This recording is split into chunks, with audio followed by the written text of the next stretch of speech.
This is William Ramsey. Welcome to William Ramsey Investigates. On tonight's show, we have a very special guest. His name is S. Awan, and he is the proprietor of an excellent blog titled The Burning Blogger of Bedlam, the cultural, the political, the weird, and things that go bump in the night. I came across the blog after doing a search on Libya, and I noticed that Mr. Awan had written a free book, The Libya Conspiracy, a definitive guide to the lies of the Libya intervention and the crime of the century. So I did read through that and found it fascinating and invited Mr. Awan to be on the show. So we're very honored to have him as a guest on William Ramsey Investigates. So the blog again is The Burning Blogger of Bedlam, and look for the book, The Libya Conspiracy.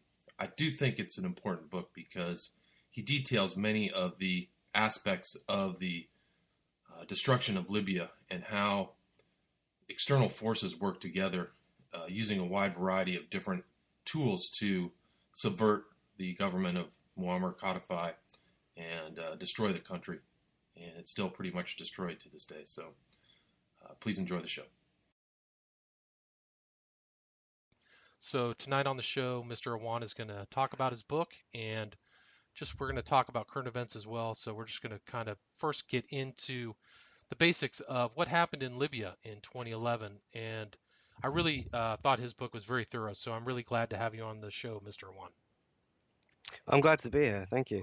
Awesome. So if you can, tell us a little bit about yourself and how you got interested in Libya. Yeah, well, basically, these days I describe myself as an independent blogger, I guess, independent researcher. I have some minor background in journalism, but being published in some very minor publications and stuff like that. But quite a while ago, I guess I made the decision to just give up on all of that and to just go for an independent blogging platform instead, because there'd be less restrictions and I could talk more honestly and more openly about whatever I wanted, come at it from any angle. And with Libya, basically, I remember watching what was happening in Libya primarily via mainstream news, and the whole situation just seemed wrong to me from the start. The information seemed suspect, the motivation seemed suspect, and I ignored it for a long time. I didn't write anything about it until I started seeing the stories coming out of Libya maybe a year or so after Gaddafi was killed, about how badly the country was doing. I mean, CNN were calling it a failed state. We had a refugee crisis was just starting at that point. You had Al-Qaeda battalions riding around cities in tanks, and there were killings on the streets and assassinations and all this stuff. And it just occurred to me that I should go back, do some thorough research, and look at what actually happened, why it happened, how it started, what the real motivation was, and why the country was just left alone after that. But after the point of Gaddafi being killed, a new government of sorts being installed, why the Western powers just completely turned away and didn't stay to stabilize or secure the situation. So that's really where it came from. I spent maybe about a year looking into the situation, researching every angle I could, going to any source I could to build up a really solid, strong picture, a really solid case. And then I just started putting the book together. And I decided pretty quickly that I wasn't going to try and sell the book or go through Amazon or anything like that. I would just put it up on the blog and people could download it for free and do what they wanted with it. Well, that's great. I mean, it's a great book, but tell us a little bit about Libya before Gaddafi and when Gaddafi came into power. Well, so Libya didn't have much of a history before Gaddafi in terms of, it's a very tribal society. It seems to have been a very simple society. They were occupied by the Italians during World War II. They were treated very badly by the Italians during World War II. There was up to around 1 million Libyans died in concentration camps.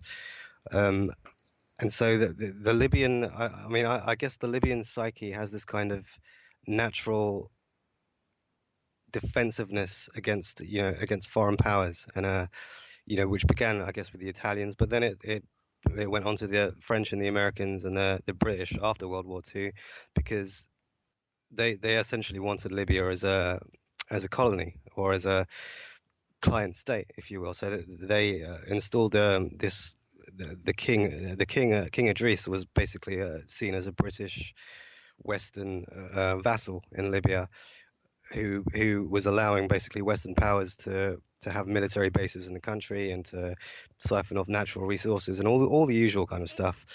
And so in 1969, you had Gaddafi come along with a group of military officers to stage this coup to overthrow the king and to take over control of Libya. It was famously regarded as a bloodless coup. There was no fighting, there were no casualties. It was just generally regarded to have happened with the common consent of the people, generally speaking. But yeah, it's interesting when you look at that. When you look at 1969, and you had a coup that was basically very orderly, with no bloodshed and no violence, and compare it to 2011, which was a coup as well. I guess was a coup, but was the exact opposite. It was just complete chaos and bloodshed and dead bodies all over the place. And you get two very different ideas of what a coup is. Two very different types of coup. And the coup in 1969 arguably led to a couple of decades of very solid growth and development, and economic development and social development and infrastructure building and all of this. Whereas the coup in 2011, where we're now 6 years or 7 years on, and there is nothing. I mean, there is just all these rival factions and terrorists and failing governments, and Well, let's talk about that. What was Gaddafi's policies in trying to build the infrastructure of his country? Well, it was a very kind of, I mean, I guess you could call it socialist. He had a very, I guess he had a socialist kind of leaning. That's how he saw it. He was inspired by, largely by General Nasser in Egypt. So the idea was of Arab nationalism, of building up a very strong, independent Arab states. Nationalize everything, all the industries. Avoid, keep out foreign ownership and foreign entanglements and all of this kind of stuff, and just build up a very strong independent state. But I mean, they had some socialist principles in there, I guess, but really the idea was Arab nationalism. He was big into this Arab nationalism, and he actually spearheaded an initiative, I think, in the early 70s, where the idea was to combine Libya, Syria, Egypt, possibly, or maybe it was just Libya, Syria, Egypt, into a kind of unified Arab state. They would all be independent nations, of course, but they would have a common defense pact and a common kind of economic policy, and they would be very intertwined in that way. The initiative didn't really work. It kind of ended up collapsing. But To what extent was Muammar Gaddafi influenced by Islam? um, to an extent, I mean, he was, he was a Muslim and a practicing Muslim. He was to an extent, but he wasn't. Islam wasn't a central part of the regime or the ideology. It was there as a kind of, you have some countries in the world today that are, Christian. They're not these Christian countries at the state level, but they're generally considered Christian countries. It was more along those lines. It wasn't imposed. It wasn't. There was no Sharia law. There was no, you could be happily, you could be a Christian or you could be a Sufi or whatever else. There was no. It's not like Saudi Arabia or or the kind of states that they're trying to create at the moment, where they try, where they're arming all these jihadists and Wahhabis to kind of create religious states. It was the opposite of that, really. It was a more open, tolerant kind of Islam, progressive kind of Islam, as far as I can, as best as I can tell. But it was there. It was important, but it wasn't central. Gotcha. And I mean, the level of development and wealth that was distributed to all citizens was remarkable in comparison to what it was like before he took power. Is that correct? Oh, absolutely. Before he took power, Libyans were in total poverty. I mean, there were people living in shacks and shanty towns and tents and stuff, and under the king, under the monarchy at that time, yeah, they were in complete poverty. He came along within 10 years of his administration. The job, the people had jobs, people had income. People who didn't have jobs still had income. They were getting a reasonable amount of money from the state. There was a kind of welfare state there going on. People were being subsidized, for for just getting married or for having children. Housing was free. Housing was considered a human right rather than a commodity. There was all these kinds of policies going on, and I think he modeled some of it on Cuba a little bit to an extent, and he was very close to Castro. I know that. So, Do you so know do you know about the oil wealth of Libya? Was that the main export of the country?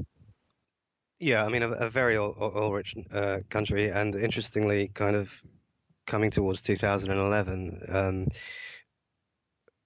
he was talking about favoring, basically turning away from Western nations in America and Britain, etc., and favoring deals with China, Russia, and India, and those kinds of countries in terms of selling the oil. And that probably would have had something to do with the motivation from some of the Western powers to go in there. Wasn't there wasn't there another motivation that he was thinking about creating his own currency or supporting a currency? Have you heard anything like that?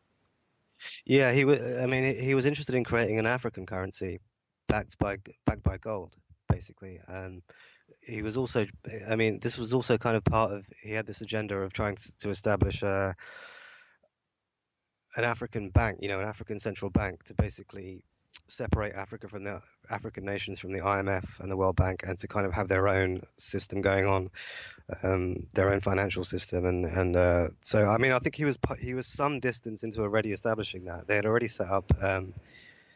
I don't have the information to hand on, but they'd set up a central bank, I think, in Cameroon or somewhere like that, and obviously there was a headquarters in Libya, and so he was part way down that route. And what's astonishing is how little that was actually reported in mainstream media at the time, leading up to kind of 2011, because it must have been going on for some time before that. I only found out about it after the fact, by looking at some interesting sources. But there was a complete blackout on these kinds of stories and initiatives. One of the main reasons he was so heavily investing in Africa at this point was, I think, because his Arab initiatives had failed, and he kind of felt abandoned by the rest of the Arab world, and he was very frustrated with the Arab leaders and all of this, because he'd been trying to encourage this kind of Arab unity and this interconnectedness of strong Arab states, and it just wasn't happening. So I think in his frustration he just turned away from the Arab world more and focused more on Africa, because he was in that position, obviously Libya being in Africa, he was in that position to be in both worlds, and he decided to turn in this direction instead. I just want to say the interesting thing about this idea that he had to create these unified independent Arab states was that one of the key ideas of it was a mutual kind of defense pact, a mutual defense situation, which, when you think about what's happened in the last few years with the attack on Libya, the war in Syria, you could go back to the invasion of Iraq. That actually would have been very useful and very valid had that been in place. So that if there had been this plan, to invade Iraq, it would have been, well, we're not just invading Iraq, we're going to have to face Syria, Libya, and Egypt at the same time, because they have a mutual defense pact. It's kind of equivalent, I guess, a kind of equivalent to NATO. But because it failed, obviously each country was left to their own device, to fight their own battle, and we're left to their own devices. Right. That's an excellent point, because it's clearly Syria could have benefited from some support from other regional states. I mean, I think that's an excellent point. Do Yes. you know what his gold reserves? Did he have substantial gold reserves? This is my understanding. I actually don't know in terms of numbers and exact value and all that. I don't know. He did have a substantial gold reserve, yes. There seems to also be a complete mystery as to what has happened to that gold. No one seems to know. So, Well, I mean, take a guess. can you talk a little bit about the Obama letters? Yeah, this was something I was quite surprised to come across this. So basically, very early in 2011, I think in February or March 2011, in the very early stages of the crisis, he wrote I think two letters at least to President Obama, basically explaining to him that what was going on in Libya was an Al Qaeda led armed uprising, and that they were fighting Al Qaeda. And he was basically just trying to explain this almost like in a man to man kind of way, just like I think he almost thought that Obama was perhaps misreading the situation or had been misled, which is kind of, I still think to some extent Obama had been misled by his State Department under Hillary Clinton and by the French, um, into a misreading of the situation. Um, to a large extent, and so these letters, Gaddafi is saying to him, please stop what please don't go along with this. Stop what you're doing. Let's return to diplomacy and let's have dialogue. Let's talk about Al Qaeda because Al Qaeda is behind this. This is what's going on. And I don't know that there were any. I mean, I assume Obama didn't reply to any of those. I'm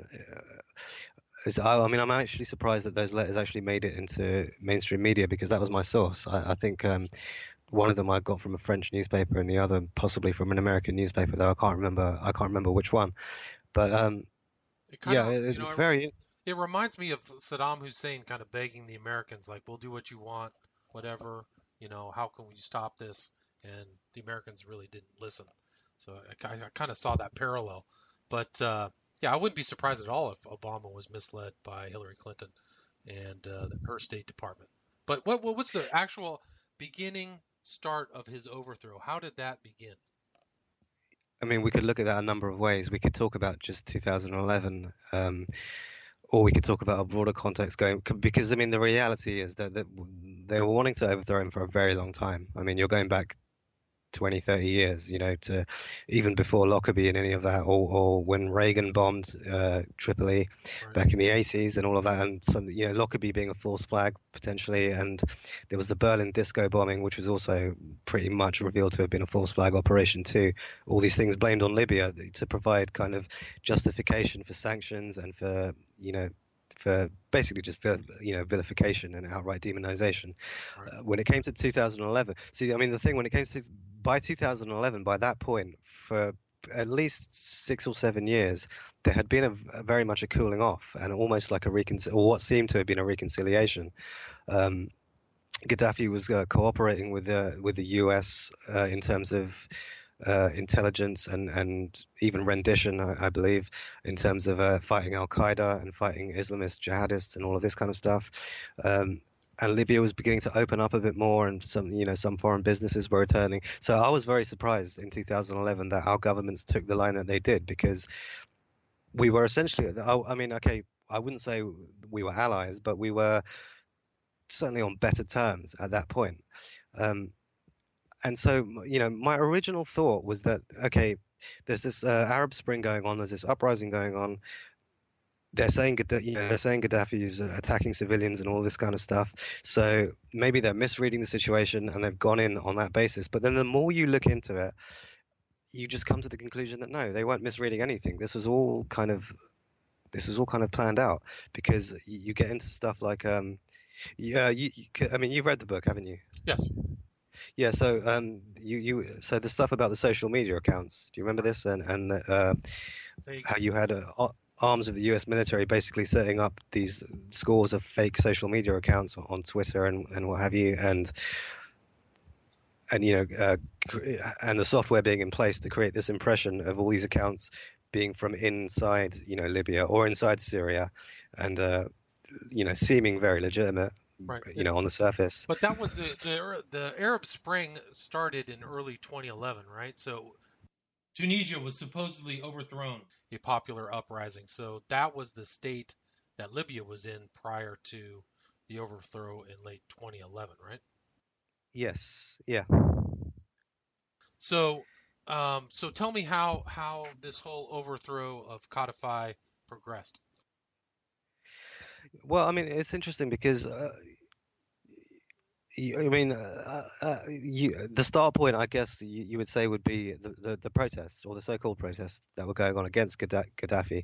It turns out there's actually very little evidence to prove that these protests were actually going on, at least not on the scale that we were told. Um, and what really seemed to have been going on is that you had these groups of gangs of kind of criminals and jihadists and Al Qaeda people in there launching an armed rebellion, but which was being sold or spun in the West as kind of a peaceful pro-democratic uprising. I wrote in the book that there was no proof that there were any actual genuine civilian protests. I've since been corrected on that by someone who was there in Libya and who spoke to me a few months ago and said that there were some genuine, actual peaceful protests by people who were not actually trying to overthrow the regime, but were calling for change in general and calling for more freedoms and things like that. I mean, these weren't people involved in an armed uprising. These were just civilian protesters. You had the armed people and the armed groups were a different matter entirely, but they got deliberately conflated by Western media to create this false impression. It's exactly the same thing that went on in Syria, where there were genuine protests and peaceful civilian gatherings going on, but there were, simultaneously there were also these armed groups and these other factions in there who sort of came in under the guise of these protests, to be, almost to be disguised by the protests, so that it took a very long time for people to actually figure out what was going on. It probably took a very long time even for the government and the authorities in Syria to figure out what was going on, and likewise in Libya. I think the Libyan military and authorities were very slow to respond because I don't think they actually understood what was happening. Gotcha. I think they were as confused as anyone. Well, there was that whole scene of Gaddafi traveling through Tripoli in his car that was published, right? I mean, that he didn't, and that was what, April, that he was going through. So he didn't sense his inevitable fate, right? Or the fate that was going to befall him, right? Yeah, I mean, I think he misread the situation for quite a while.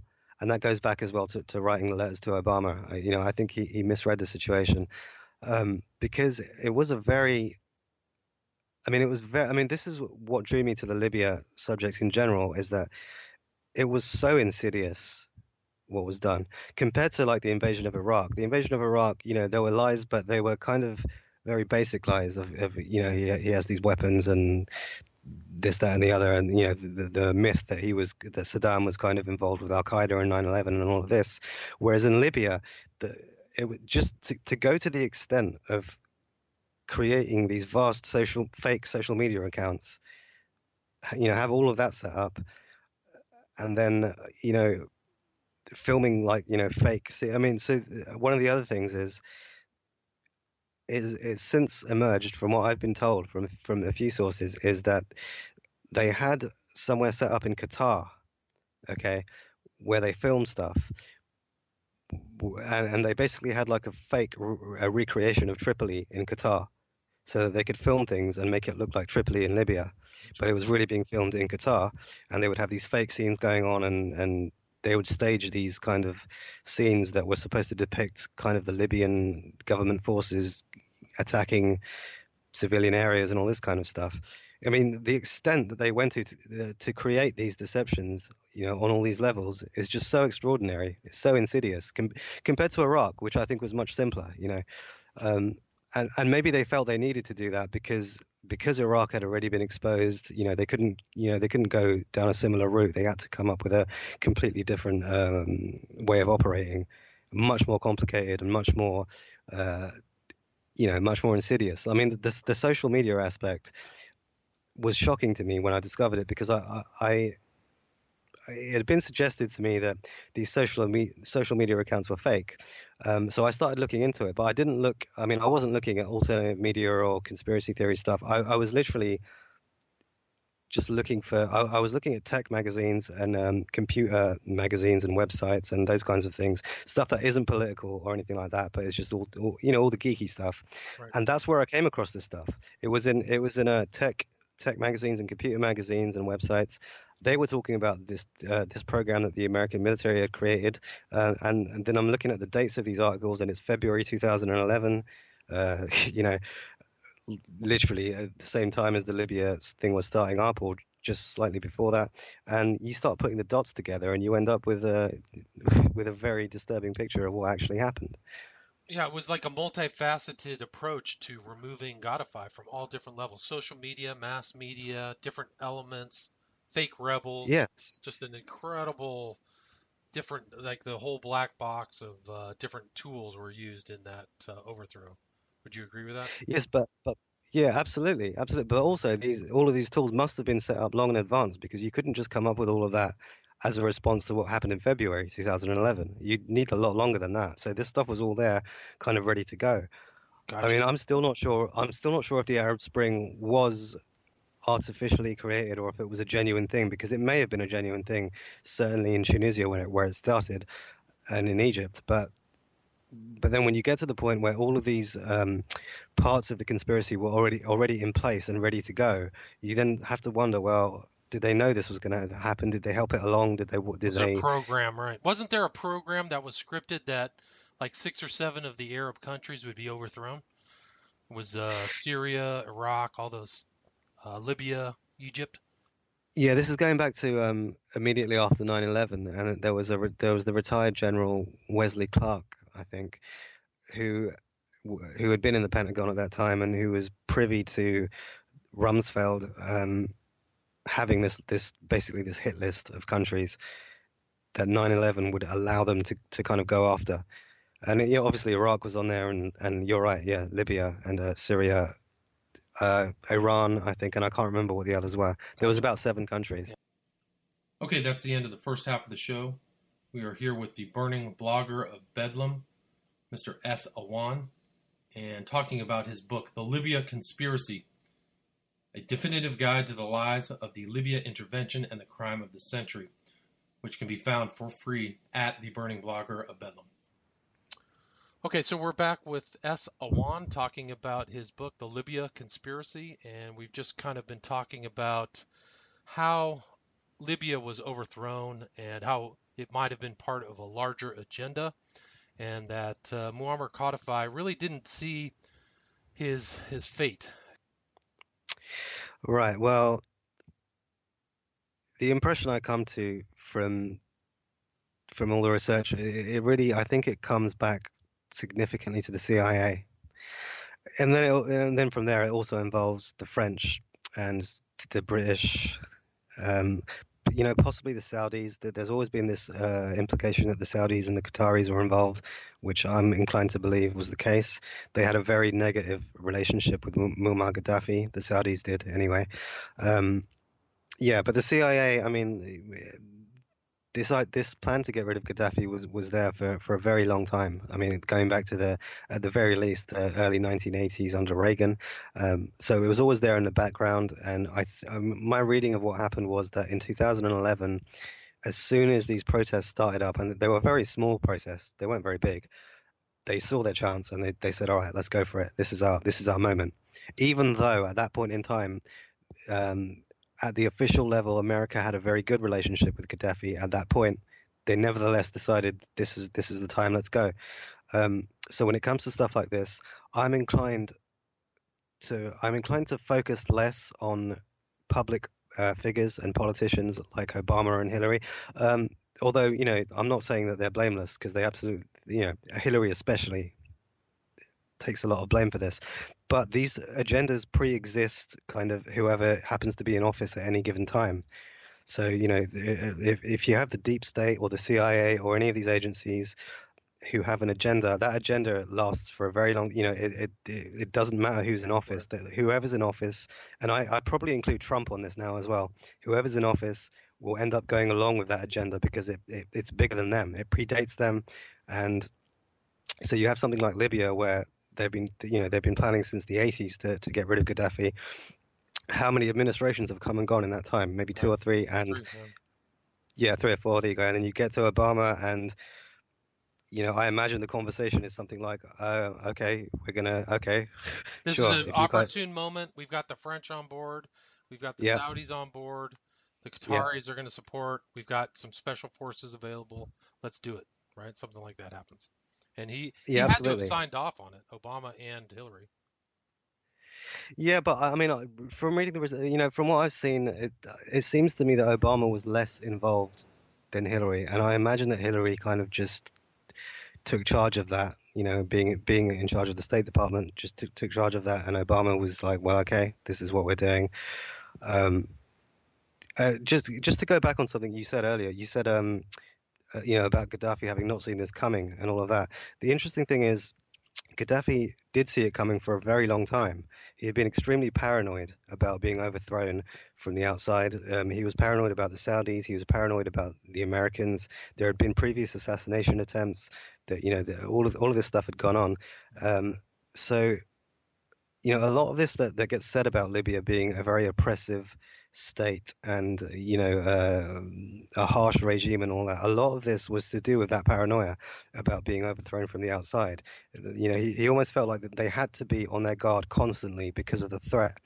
And so I'm not excusing kind of dictatorship. That's not what I'm saying. But there was some justification in being very paranoid, very very defensive about threats from the outside. But what happened was, after kind of 2003, 2004, when Gaddafi started to open up more to the West, and there was a kind of reconciliation, and he got rid of his WMDs and all this kind of stuff, I think that's when he let his guard down. I think that's when he thought, okay, we're kind of friends now. Not friends exactly, but we're kind of on good terms now. We can loosen things up now. We can. I mean, he was even letting people out of jail right up towards 2011. There were all these people who'd been in jail for a long time. There'd been rebels, there'd been jihadists, people kind of under the sway of extremism and all of that. He'd had them in jail for quite a while because he considered them to be a threat. And just a few months prior, maybe even a few weeks, I might have that wrong actually, maybe just a few weeks prior to when the uprising started, he'd actually begun releasing some of these people from jail as a gesture of kind of, okay, this is a new start, let's all get along, let's all kind of, you're forgiven for these past associations and past things. There was some kind of de-radicalization program that had gone on where they were trying to rehabilitate these people, bring them away from the kind of radicalized views and all of that kind of jihadism and stuff, and send them back into society and all of this. That was obviously a mistake with hindsight. He wasn't to know that at the time because he didn't know what the foreign kind of agencies were up to, but he had this naivety that had never been there for like 20 or 30 years when he'd been very paranoid and protective. It was only in these last 7 or 8 years that he started to open up again. One of the main reasons he did was because of his eldest son, Saif Gaddafi, was a very kind of modernizing kind of influence, and he wanted to open Libya up and go in a new direction and all this kind of, he'd been wined and dined in Europe. He'd studied at the London School of Economics in the UK. He was friends with Tony Blair. He was, I believe he was even friends with the Rothschilds, believe it or not. Well, not friends with the Rothschild, but he'd been wined and dined by the Rothschilds and all this kind of stuff. So he was a big influence on getting his father and getting the regime to kind of start to go in a different direction. One of the saddest things that I saw during all of this was an interview that Saif Gaddafi gave to RT during this crisis, where you could just see how betrayed and upset he was. And he's basically saying, I don't understand.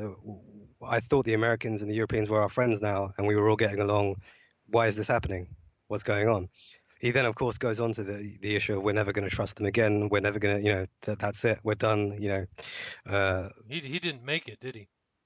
No, he's alive. He's alive. Okay. One of the codified sons was killed, right? Isn't that right?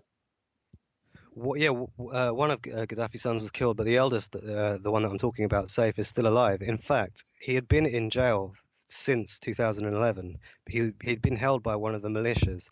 And in 2015, he'd been sentenced to death to be executed, but it never happened. And just around 6 months ago, last year, he was quietly released from detention against the wishes of the Libyan government and with the current Libyan government and all these different factions. The faction that were holding him released him. All of the stories now coming out of Libya are that this Saif Gaddafi is being seen as the only hope to restore the country and to bring the country together.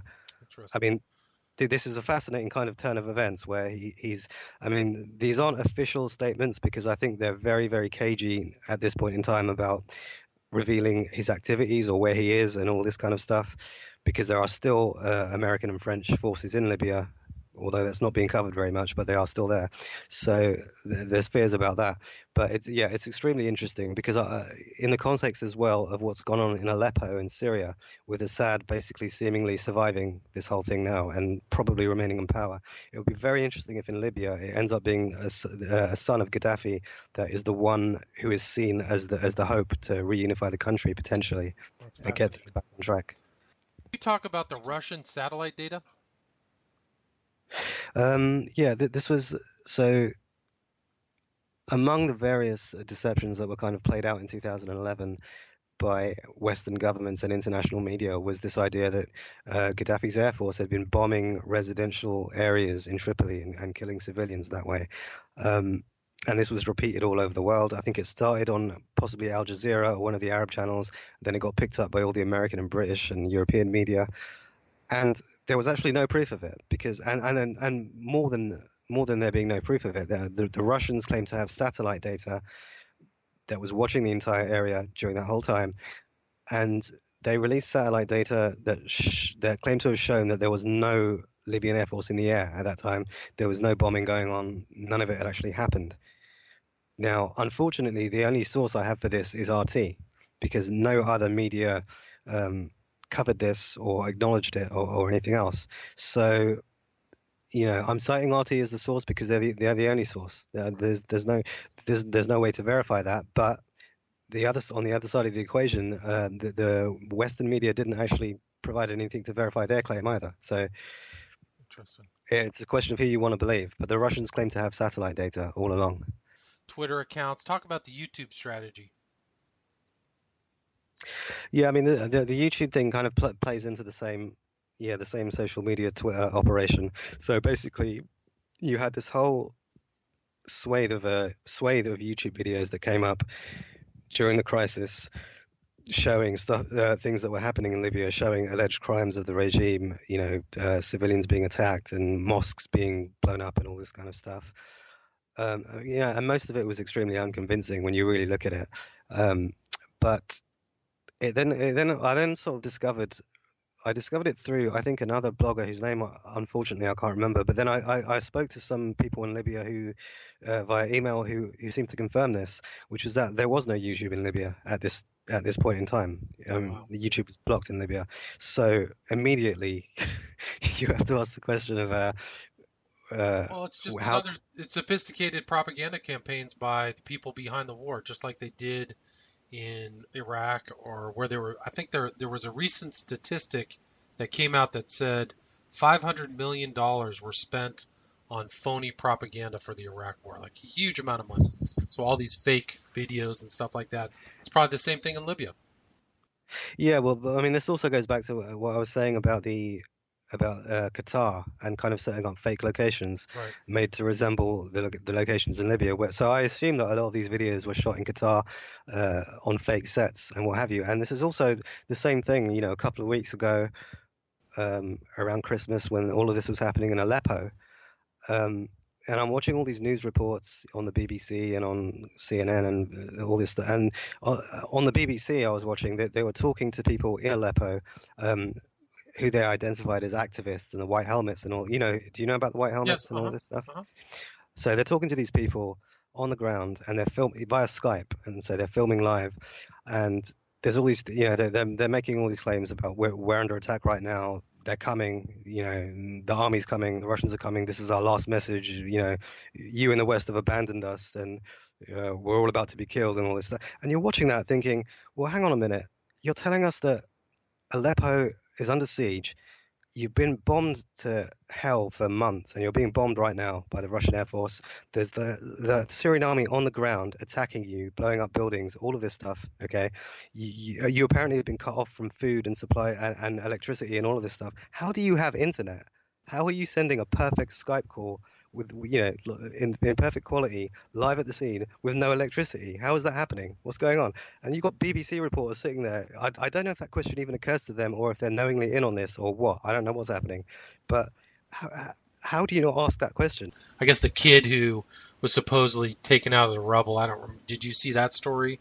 He had like ash on his face that turned out to be fake. Yeah, yeah. Yeah. Just on the white helmets, have you heard of Vanessa Beeley? No, please tell me about that. Yeah, so Vanessa Beeley is a British peace activist and independent journalist who I've had quite a lot of contact with. I've spoken to her a bit on my blog, and she has a blog as well. And she's been out in Aleppo fairly recently and in Syria quite a bit. And she's probably the primary source of the exposure of the white helmets for what they, for the kind of fake organization that they are, and all of this. Um, and it's really interesting how she just does not get invited on mainstream media shows. No news channels will interview her or ask her about, because you'd think, here's a British woman, she's been in Aleppo, she's in Aleppo. Why don't we speak to her, find out what's going on? But no, I mean, no one goes. I mean, she's been on RT, she's been on some alternative media and stuff like that, but no one's interested. Interesting.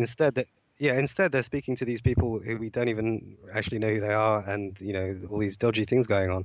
You've got an actual independent journalist there on the ground who's not being approached, and then you have Western media who don't have anyone on the ground in Aleppo. Literally no one. CNN had no one there. BBC had no one there, but who are reporting on it and purporting to show us what's going on in this city where they have no presence, where they have no one there. It makes absolutely no sense. Yeah, it makes sense. I heard about the white helmets from 21st Century Wire. Yeah, she is a contributor to 21st Century Wire, so it might have even been some of her stuff you were reading, I imagine. I might have just not put the name to the story. Yeah. So that's probably it. Well, let's get back to kind of the Libya conspiracy and talk about rebels, mercenaries, terrorists, people disguised as Arabs. Can you talk about how that kind of military assault took place on Libya? Yeah, right. Well, I mean, so basically, when you ask the question of who was actually on the ground in Libya doing the fighting against the Libyan government, there's a couple of tiers to this. So at the first level, you have kind of armed rebels who've been armed from the West. This is a mixture of people. You've got some mercenaries there, but basically it's a mixture of people who are jihadists or aligned with Al Qaeda or some of these kinds of groups, or just basically criminals for hire and all this kind of stuff going on. A lot of kids got swept up in this and were basically just given weapons and told to get involved and all this kind of stuff going on. But then you go up from that. You go up one and you've got the foreign agencies on the ground. So beginning with the French, it seems pretty clear from what the information I've seen that there were French agents on the ground from literally day one. Literally the very first incident that there was in February 2011, the very first incident involving armed people attacking military locations in Libya, you probably had French agents on the ground. After that, you then start to get American and British and other and Qatari and other personnel getting involved. A lot of these were disguised as Arabs. I mean, I talked about this.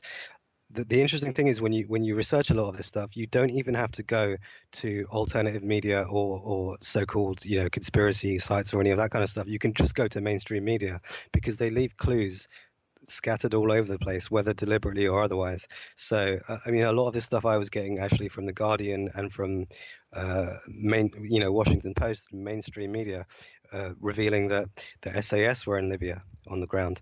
But that they were there kind of unofficially, at a point when we weren't officially involved at all. We hadn't even had a UN resolution or anything, but the SAS were on the ground, and they were apparently going after Gaddafi. This was all in mainstream, journalism.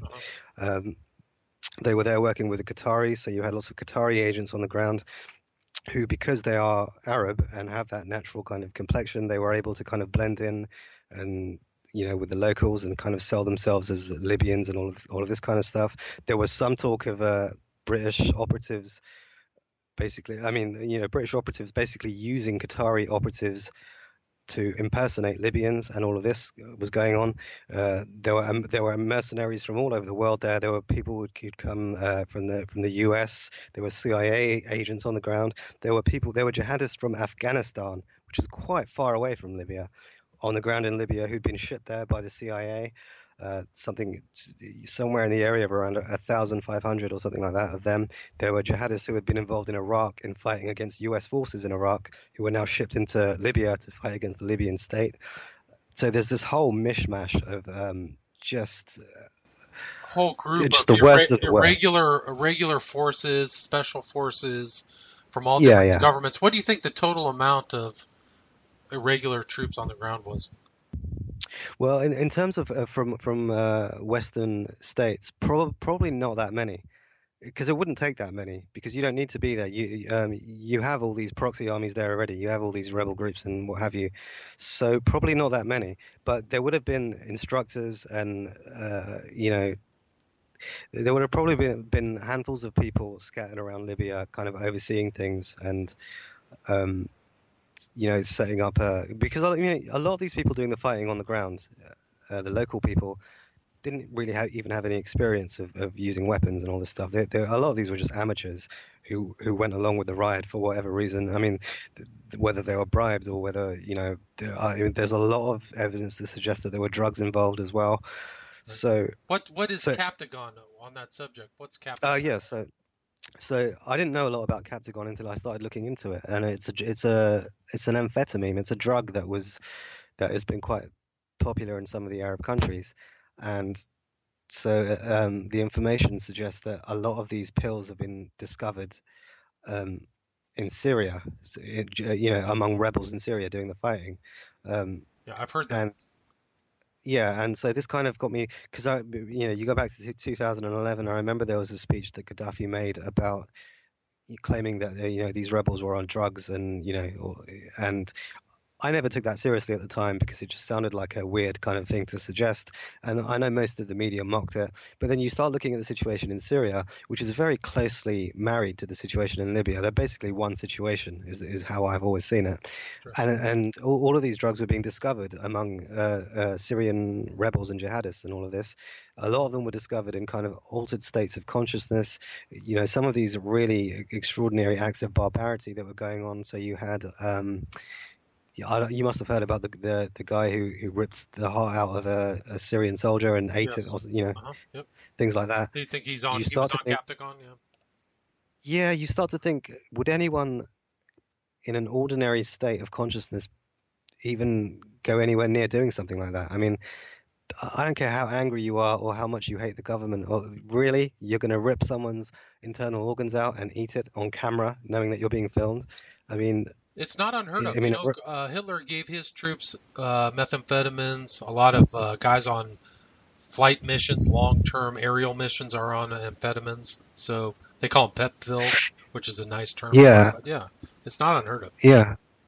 Yeah, absolutely. I have I've written about that as well. Yeah, because books have been written on Hitler and the SS and the involvement of amphetamines there as well. So yeah, it's not necessarily a new thing, Right. but it's just another level to what we were saying before about how insidious all of this is and just how many levels of this conspiracy there are and how much was thrown into it. It's You know, just different um, tiers. The strange tiers of the yeah. media, the military, the kind of drugs on the ground. There was racism going on in the whole fight too, right? Wasn't there kind of a lot of anger towards Africans and things like that? Do you want to talk about that?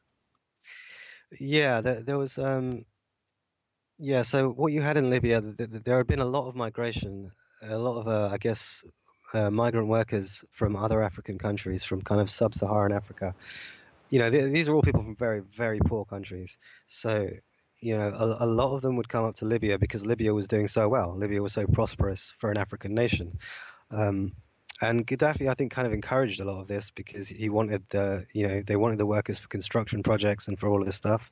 So I think there was somewhere certainly over 1 million black African migrant workers in Libya at that time, and I guess there was a lot of underlying racism towards them from within some parts of the community, not all of the community, but within. So, as there is in any society, I mean, America being no exception, and Britain being no exception, there's a lot of resentment towards migrants that goes on all the time. So I guess Libya was the same thing, but what happened was when the uprising started and when the government basically started getting pushed out of certain areas, towns and cities, what happens is order is lost, and then suddenly there are no rules. So the people you hate for racial reasons, or for or you resent them because they're taking your job, Right. any of these things, Right. suddenly you can just do what you want because there's no authority there anymore.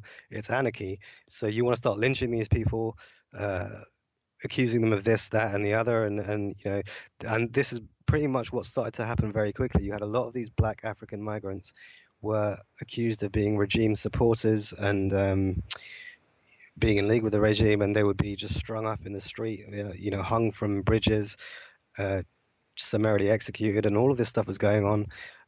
Again, for the most part, the major Western media didn't report on this, didn't really say anything about it.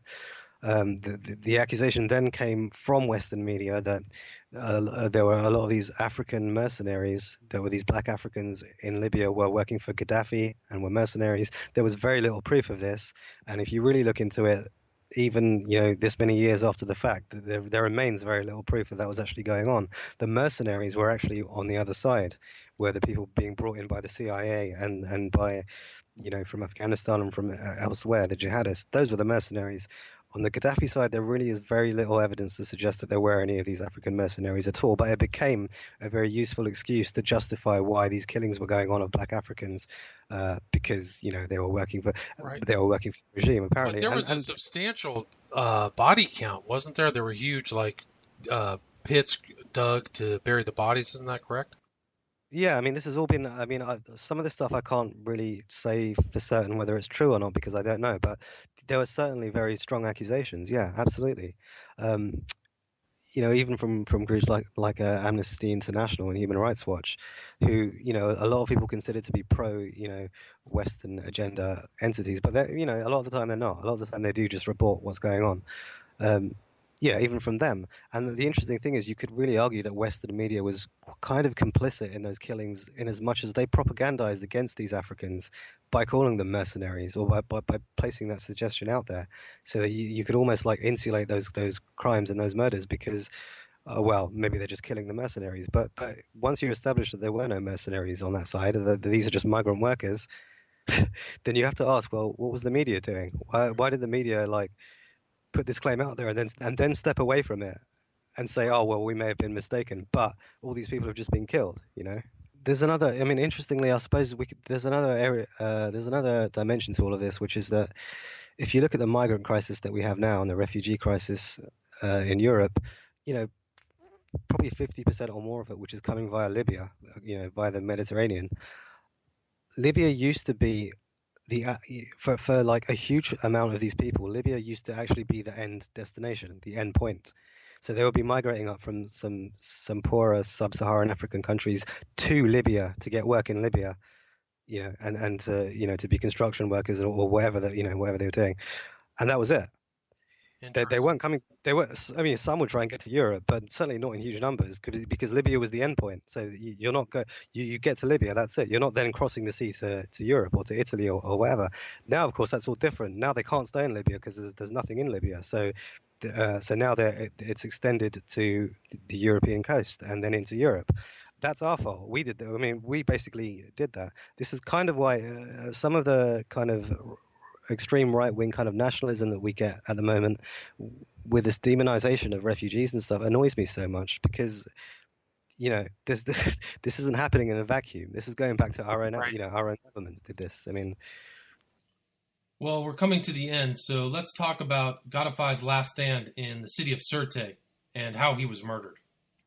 the way, I mean, everyone's seen this footage, presumably, from the time of him being murdered in Sirte. He's surrounded by the mob, and they basically put him to death.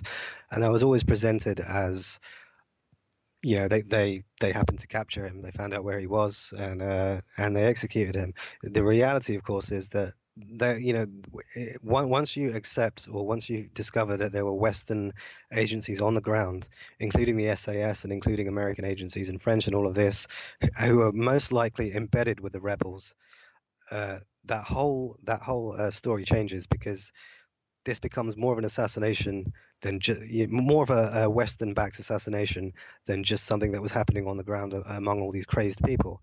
Gaddafi's convoy had been bombed by NATO bombers, forcing him to flee and eventually end up in this kind of sewage piping or wherever he was.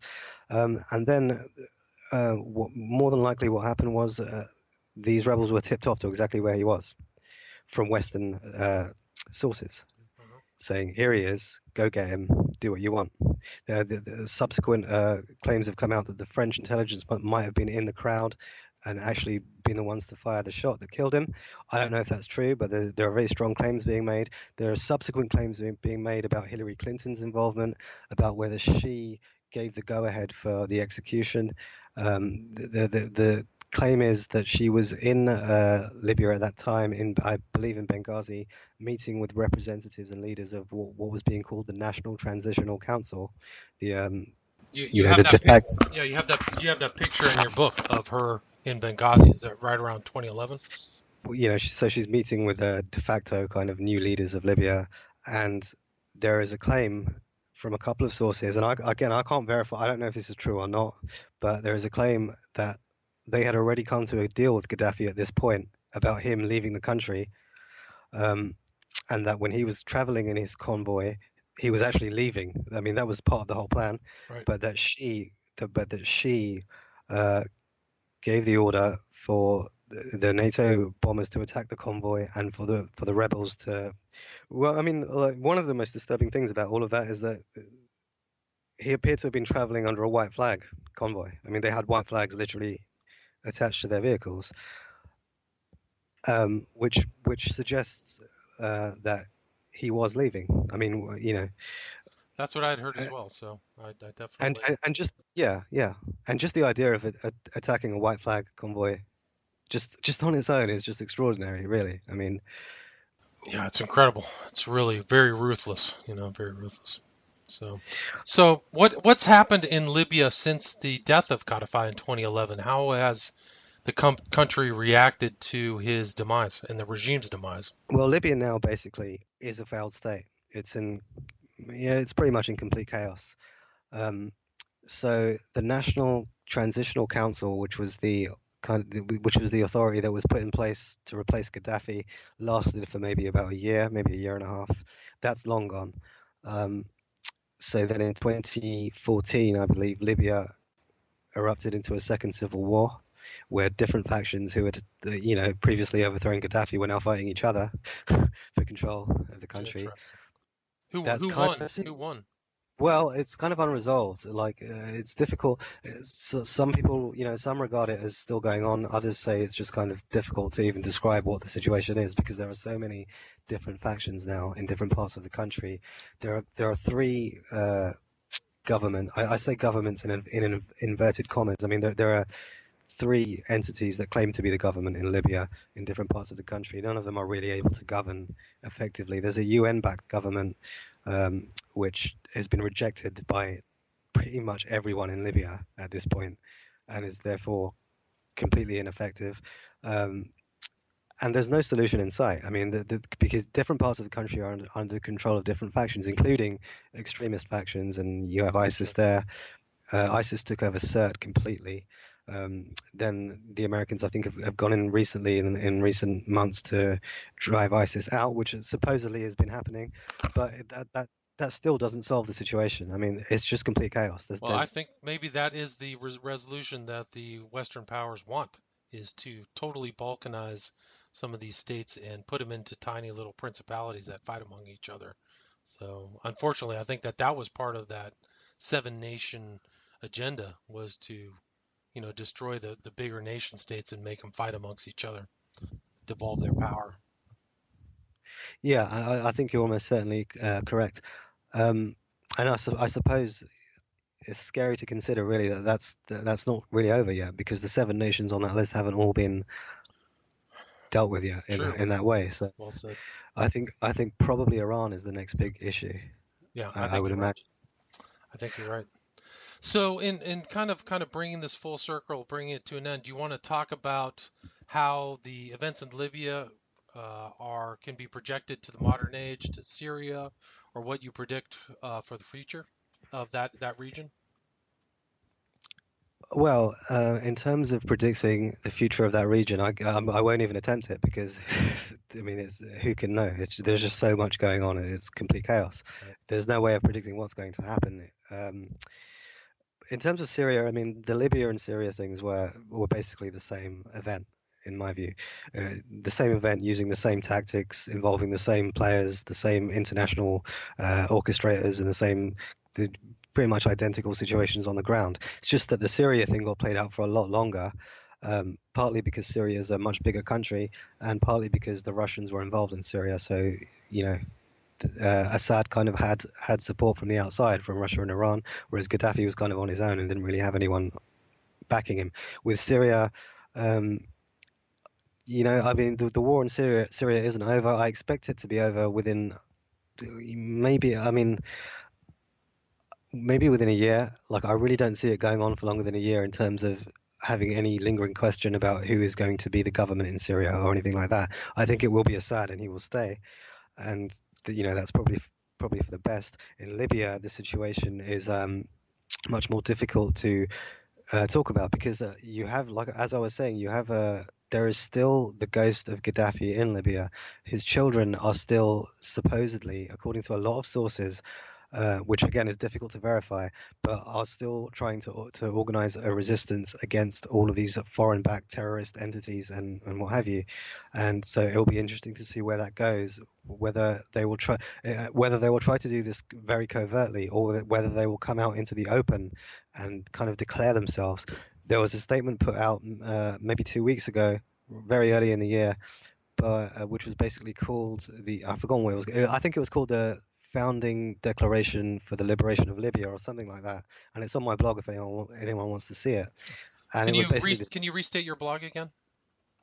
Oh, it's the Burning Blogger of Bedlam at WordPress.com.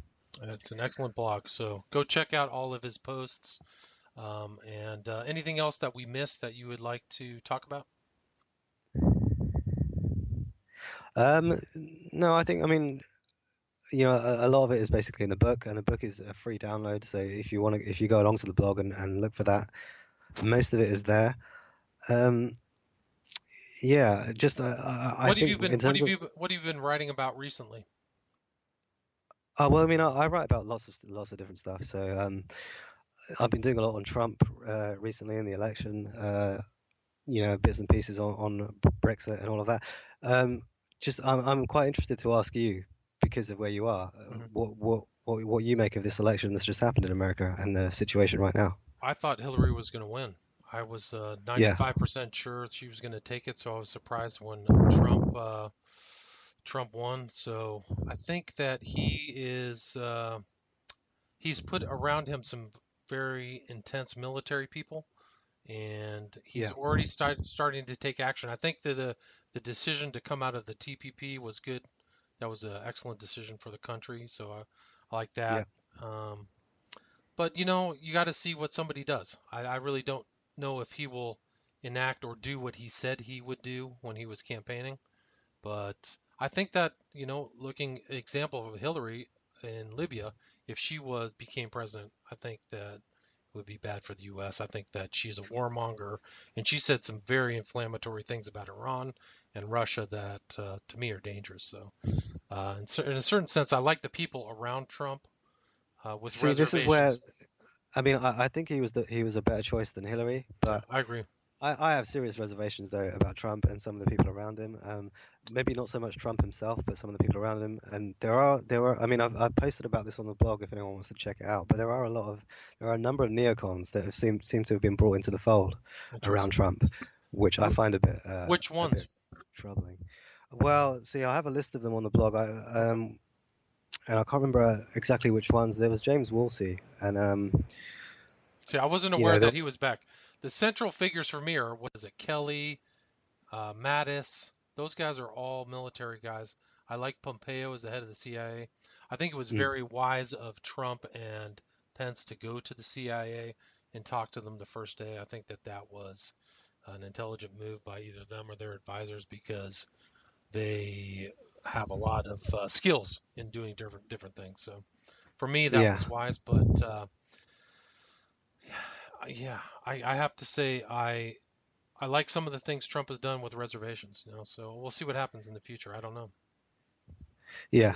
Well, yeah, that's the only thing. Yeah, that's the only thing that can be said, Yeah, really. I mean, by their acts, ye shall know them. So you have to see what he actually does. But I think that Hillary Clinton was very much of warmonger. She definitely was in bed with the neocons, and I think that she would have been Yeah. really bad for the world. I think some people would have been in the world would should have been very afraid of her presidency. So I don't know. Hopefully Trump will be very level-headed. That's my desire. Well, let's hope so. Yeah, Certainly. I agree. So, Mr. Awan, I really appreciate you spending the time talking about your book. It's an excellent book, and I really enjoy your blog. It's The Burning Blogger of Bedlam. I really appreciate you being on the show tonight. Thank you so much. Oh, it's been a joy. Thank you. All right. Thank you. All right, Cheers. man. Thank you so much. I'll edit everything out. I really appreciate it. You were great. The book is good. I hope people get a chance to read the whole thing. So I'll basically put an intro in and an outro, and I'll include all your information. So you've sent me all that stuff Okay. by email, so I've got that. All right. Well, if you want to do this again sometime, I'll be up for it. So, Love to. Our thing is, because I know a lot. I mean, I cover a lot of subjects, so it wouldn't have to just be Libya or whatever else. So, Well, that I think it's maybe my shortcoming is that I came across your blog and saw the Libya stuff, and that's what I zoned into. So hopefully we'll yeah. just keep in touch. I think having somebody with the perspective from the UK is awesome. I know a lot of people in the kind of blogging world, not the blogging, but the podcasting world. So perhaps we can touch base and talk about other stuff. Absolutely. All right, man. Yeah, and also, yeah, if you could send me the links when It'll come up Saturday, so it'll go out on the Ed Opperman report. It'll be under William Ramsey Investigates, but it'll also go out to all of Ed's subscribers. It's like 50,000 people through Spreaker, Okay. Stitcher, YouTube, his thing. So, Ed and I are pretty close. I'm his producer, so he kind of puts if it's original stuff that like this, he'll put it out. So it'll be out. Okay. And, you Awesome. might get stuff back. So what I'll do also, I'll remind myself is also put your contact information and your blog, and you have, let me see, you have your contact information on there, right? Yeah, home about burning blogger. Yeah, so they can get in touch with Yeah. you if somebody wants to chat with you. Okay. All right, Awesome. cool, man. God bless. Thank All you right, very thanks much. a lot, man. All right, good night. All right.